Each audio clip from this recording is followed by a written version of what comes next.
Friends, మీకు ఈ video నచ్చితే లైక్ చేయండి, సబ్స్క్రైబ్ చేయండి.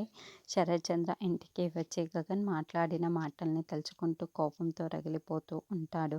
వాడి దృష్టిలో భూమి నా కూతురు కాదేమో, నా దృష్టిలో మాత్రం భూమి నా కూతురే. ఎవరు అవునన్నా కాదన్నా భూమి నా కన్న కూతురే అని వాడు రేపు వస్తాను అని చెప్పాడు కదా, రానివ్వు.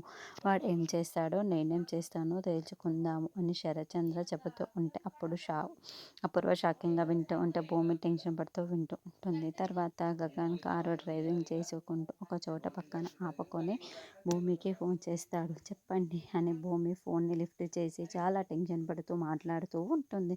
ఇన్నాళ్ళు నేను నీ మనసులో ఉన్నానో లేదో అని తెలుసుకోలేక ఒక చిన్న తడబాటు ఉండేది. ఇప్పుడు నేను నీ మనసులో ఉన్నాను అని క్లారిటీ వచ్చేసింది.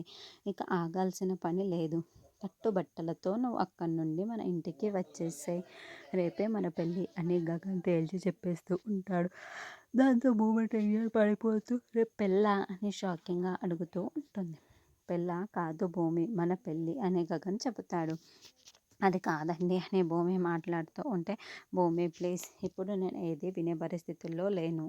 రేపు నేనే వస్తాను, నీకు బొట్టు పెట్టి ఆ ఇంటి నుండి మా ఇంటికి తీసుకొని వస్తాను అని గగన్ చెప్పడంతో భూమి షాకింగ్గా ఫోన్లో